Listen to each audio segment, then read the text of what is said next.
Hello बच्चों, कैसे हो? सभी को सुप्रभात। पिछली वीडियो में हमने ये एक क्वेश्चन दिया था, आप लोग के लिए छोड़ा था। उम्मीद करते हैं आप लोग ने इसको बनाया होगा, इस क्वेश्चन को।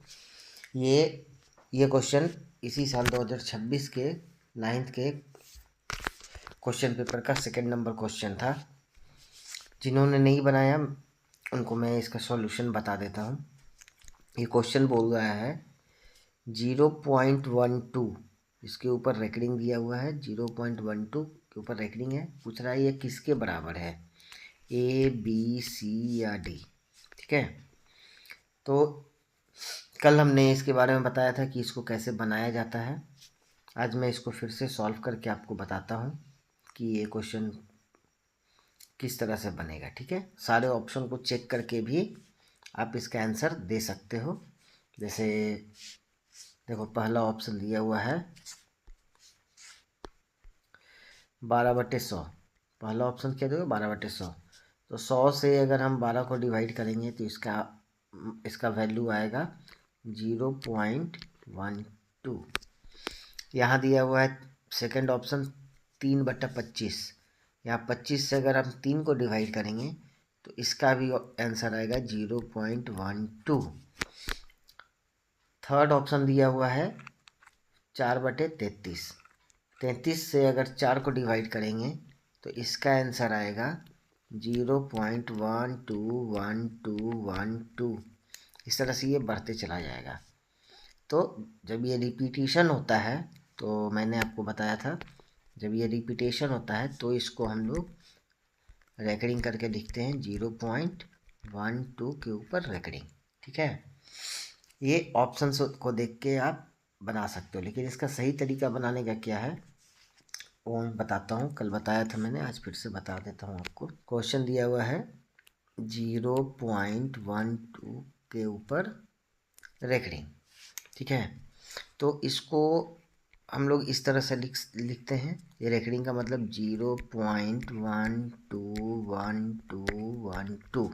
ठीक है, इसको हम x मान लेते हैं, इसको हम मान लेते हैं x। ठीक है, इसको हमने x मान लिया तो x इक्वल टू हो जाएगा 0.121212। ये आगे बढ़ते चला जाएगा। अब ये देख, 2 नंबर रिपीट कर रहा है तो इसमें हमको 100 से मल्टीप्लाई करना पड़ेगा। दोनों साइड हम इसको 100 से मल्टीप्लाई कर देंगे तो ये हो जाएगा 100x इक्वल टू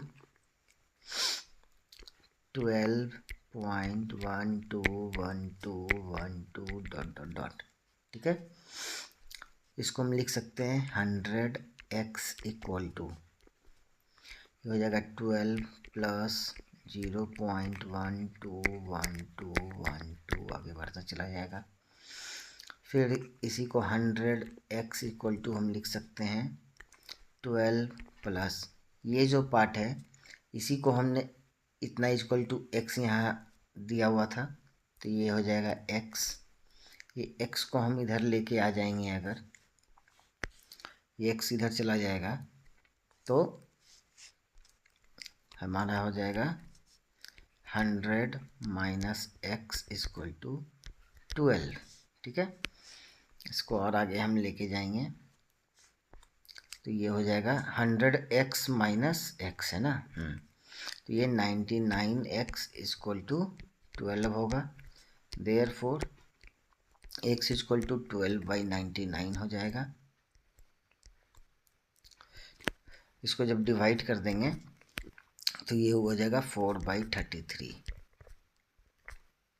4/33 यही आपका आंसर हो जाएगा। देखो, थर्ड ऑप्शन जो है मेरा 4/33, इसका ये इसी का आया था इतना, ये हमारा आंसर हो जाएगा। ठीक है, अब आते हैं अगले क्वेश्चन पे। अगला क्वेश्चन है हमारा, अगला क्वेश्चन बोल रहा है निम्नलिखित का दशमलव प्रसार निकालें। ठीक है, बोल रहा है दशमलव प्रसार निकालने के लिए इसका और इसका। ठीक है, दशमलव प्रसार कल आपको बताए थे, PYQ के फॉर्म में दिया रहेगा, उसको Q को P से मतलब हर से अंश को भाग देना।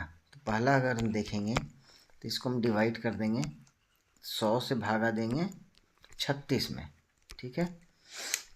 नहीं लगेगा तो एक यहाँ पे दशमलव आ जाएगा, 3 बार में लगेगा 360, 300 हो जाएगा ये।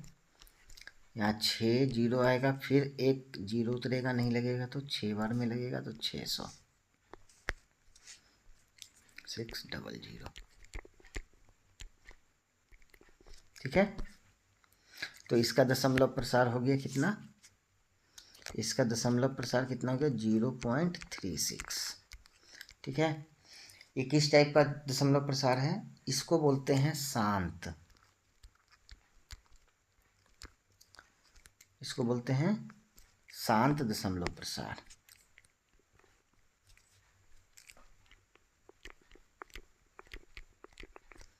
शांत दशमलव प्रसार, शांत करने का मतलब हो गया टर्मिनेटिंग, जो कि लास्ट में जो शेष होता है इसमें वो जीरो हो जाता है, इसको टर्मिनेटिंग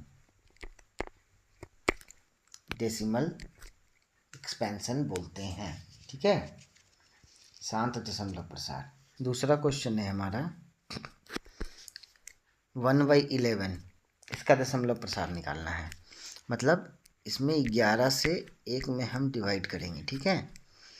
सबसे पहले नहीं लग रहा है तो दशमलव देंगे, दशमलव के पहले 0 लगाए थे तो 0 आया, अभी भी नहीं लगेगा तो फिर एक 0 आएगा, यहाँ एक 0 आएगा, अब लगेगा 9 बार में, 99 होगा, 99, बचेगा शेष 1, शेषफल 1 बचा, दशमलव दिया हुआ है तो एक 0 आ जाएगा, अभी भी नहीं लग रहा है तो फिर से एक 0 लगेगा, यहाँ फिर से एक 0 आएगा, फिर 9 बार में लगेगा, 99 होगा, फिर 1 आएगा। ये क्या हो रहा है, ये रिपीट हो रहा है। तो इसका जो दशमलव प्रसार होगा, मतलब 1/11 का दशमलव प्रसार क्या होगा, 0.0909, ये रिपीट होते चला जाएगा। मतलब इसको हम 0.09 के ऊपर रेकरिंग ये देंगे, ठीक है। ये किस टाइप का दशमलव प्रसार हुआ, ये किस टाइप का दशमलव प्रसार हुआ 1/11 का, इसको कहते हैं अनवसानी पुनरावृत्ति,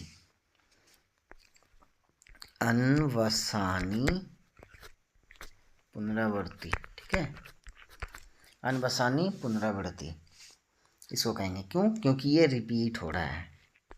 ये सभी क्वेश्चन जो हैं ये सभी बहुत इंपॉर्टेंट क्वेश्चन हैं, इसीलिए मैंने इसके लिए अलग से वीडियो बनाया है, ठीक है। ये सभी बहुत इंपॉर्टेंट क्वेश्चन हैं, ये सब एग्ज़ाम में आते हैं हमेशा। जैसे हमारा थर्ड क्वेश्चन है, ये बोल रहा है 1/7 बराबर इतना है, ठीक है। 7 से जब आप 1 को भाग दोगे तो इतना यही नंबर आएगा, और ये इतना नंबर जो है रिपीट करेगा। कल का वीडियो अगर आपने नहीं देखा है तो आप देख लेना, उसमें 1/7 का हमने दशमलव प्रसार निकाला है, जिसमें इसके ऊपर रेकरिंग दिया हुआ है। ये इतना नंबर जो है फिर रिपीट होगा। तो बोल रहा है 1/7 बराबर इतना है, तो 2/7 का दशमलव प्रसार बताएं। अब दशमलव प्रसार बताने का मतलब कि आप जनरली किसी को ही बोलेंगे कि इसका दशमलव प्रसार बताइए, तो वो क्या करेगा, 2/7 है तो वो क्या करेगा 7 से 2 को डिवाइड करना शुरू कर देगा, उतना लंबा चला जाएगा। यहाँ पे इसकी ज़रूरत नहीं है, ये आपको 1/7 दिया हुआ, अगर ये नहीं दिया हुआ रहता तब आपको यही तरीका था, लेकिन ये दिया हुआ है तो ये इस क्वेश्चन का सॉल्यूशन जो है वो एक ही लाइन में हो जाएगा। बस एक लाइन लिखना है, 1/7 जो दिया हुआ है इतना 0.142857 इसका रेकरिंग, ठीक है। तो 2 मतलब इधर 2 से मल्टीप्लाई किया गया और इधर भी 2 से मल्टीप्लाई कर दिया गया, ठीक है। तो ये हो जाएगा 2/7,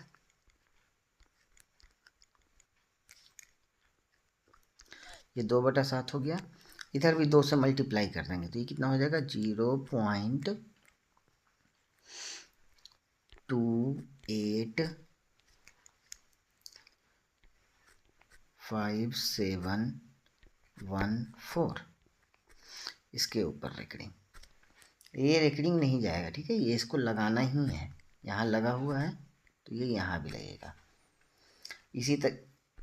इसी तरह से अगर आपसे पूछते हैं 2/7 पूछा, इसी तरह से अगर 3/7 आ जाएगा क्वेश्चन में, 1/7 दिया हुआ 3/7 का, तो क्या करेंगे उसमें दोनों साइड 3 से मल्टीप्लाई कर देंगे। 3 इंटू जो दिया हुआ है 0.142857 में, इतना कर देंगे तो ये जो है वैल्यू आ जाएगा, ये 3/7 का आ जाएगा, इसके ऊपर रेकरिंग लगा हुआ है, ठीक है।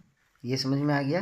यहाँ पे 3/7 है, 4/7 रहता तो यहाँ 4 से मल्टीप्लाई हो जाता, 4 इंटू 0.142857 के ऊपर रेकरिंग, इससे मल्टीप्लाई कर देते तो आपका ये आ जाता, 4/7 का वैल्यू आ जाता, ठीक है। ठीक है, अब चलते हैं अगले क्वेश्चन की तरफ। ये बोल रहा है 5/7 और 9/11 के बीच 3 अपरिमेय संख्या निकालिए। 3 अपरिमेय संख्या निकालिए, किसके बीच? 5/7 और 9/11 के बीच 3। तो देखिए आप डिवाइड कर लीजिएगा, मैंने 5/7 का वैल्यू निकाल लिया है, कुछ नहीं करना है, ये निकला है 7 से मैंने 5 को डिवाइड किया, डिवाइड कीजिएगा तो इतना आ जाएगा, ठीक है।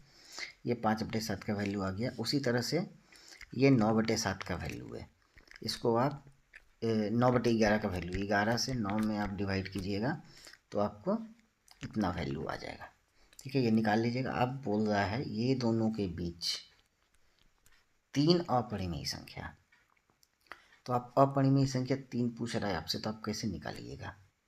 इसमें कुछ नहीं करना है, दोनों नंबर का आप दशमलव प्रसार आप निकाल चुके हैं, दोनों नंबर का एक इधर लिख लीजिए 0.714285, ठीक है, इसके ऊपर है ये रेकरिंग, और दूसरा है 0.81, ठीक है। अब देखिए ये देखिए 714285, ठीक है, और 0.81 है। अब ये दोनों के बीच का कोई भी नंबर आप ले लीजिए, ये ध्यान देना है कि यहाँ अपरिमेय पूछ रहा है, इस बात का आप ध्यान दीजिएगा कि यहाँ पे जो है अपरिमेय संख्या पूछ रहा है, ठीक है।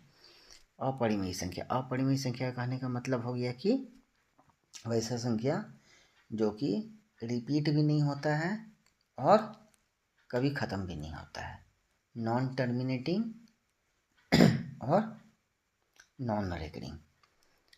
अगर ध्यान में नहीं होगा तो देख लीजिएगा, पिछले वीडियो में मैंने बताया है अच्छे से डिटेल उसके बारे में, वो आप देख लीजिएगा। अब हमें क्या करना है, हमें ये दोनों के बीच का 3 नंबर लिखना है वैसा, तो इसका सॉल्यूशन कुछ नहीं, इसको आपको देख के खुद से निकाल लेना है।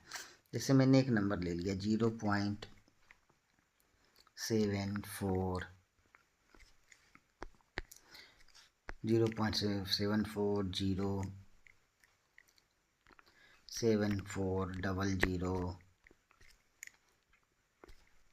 7400, इस तरह से बढ़ते जा रहा है। देखिए रिपीट नहीं हो रहा है, पहले में 740 3 डिजिट है, दूसरे में 4 डिजिट है, तीसरे में 5 डिजिट है, इसको रिपीटेशन नहीं कहेंगे, तो रिपीट नहीं हो रहा है, ठीक है। इसी तरह से हम दूसरा नंबर निकालेंगे, 74 ले लिए, 75 ले लेंगे हम, 0.750 7500 7500, ये भी आगे बढ़ते चला जाएगा, ठीक है। ये दूसरा हो गया इसका। तीसरा नंबर हम ले लेंगे 0.76 ले लेंगे, 760 7600 76000। इसमें दिमाग नहीं लगाना है आपको, बस दोनों के बीच का कोई भी आर्बिट्री नंबर आपको लेके और उसमें लिख देना है, ठीक है।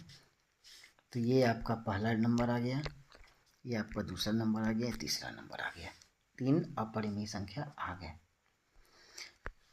अब देखिए ये एक क्वेश्चन दिया हुआ है, ये जो क्वेश्चन है ये इस बार 10th के बोर्ड में आया था ये क्वेश्चन, ठीक है। इनमें से कौन परिमेय संख्या है, इसी चैप्टर से आया था, इसमें से कौन परिमेय संख्या, ये है, ये है, ये है या ये है, कौन परिमेय संख्या है, ठीक है। तो आपको मैंने पिछले वीडियो में बताया है, पाई जो है वो नॉन टर्मिनेटिंग, नॉन रेकनिंग होता है, मतलब पाई जो है एक अपरिमेय संख्या होता है।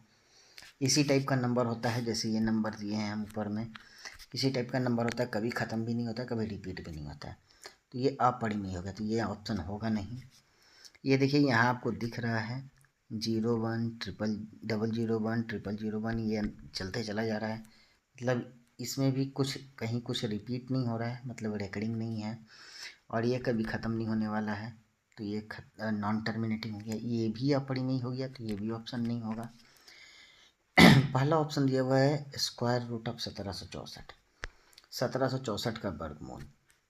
आप लोग को वर्गमूल निकालने आता होगा, देखिए हमने यहाँ पे वर्गमूल निकाल लिया है 1764 का। इसका वर्गमूल निकालने पर ये 42 आ गया, मतलब ये पूर्ण वर्गमूल आ गया, पूर्ण वर्गमूल आ गया। पूर्ण वर्गमूल का मतलब ये परिमेय संख्या हो गया। अब पूर्ण वर्गमूल रहता है, इसका वर्गमूल नहीं निकल पाता, तो हम बोलते कि ये जो है अपूर्ण वर्गमूल है और अपरिमेय संख्या है, लेकिन इसका पूर्ण वर्गमूल आ गया, तो इसका आंसर हो जाएगा ए। ठीक है, इसका आंसर ए हो जाएगा। उम्मीद करते हैं अभी तक ये सब क्वेश्चन आपको समझ में आ गया होगा। ये सारे क्वेश्चंस बहुत इंपॉर्टेंट हैं, इसमें भी और भी बहुत सारे क्वेश्चंस हैं। अभी इसमें सिर्फ क्वेश्चंस कराएंगे हम, थ्योरी जो कराना था वो ख़त्म हो गया, बीच बीच में कुछ थ्योरी आएगा तो हम आपको बताएंगे। ठीक है, इस चैप्टर से क्वेश्चन आता ही है, 4-5 क्वेश्चन आता ही है और हर बार आएगा, इसलिए ये चैप्टर जो है बहुत इम्पोर्टेंट है। तो ठीक है, आज के लिए बस इतना ही। अगले वीडियो में हम आपको और भी क्वेश्चंस कराएंगे इस चैप्टर के, जो कि इम्पोर्टेंट क्वेश्चन है, वो सब कराएंगे। तब तक के लिए जय हिंद।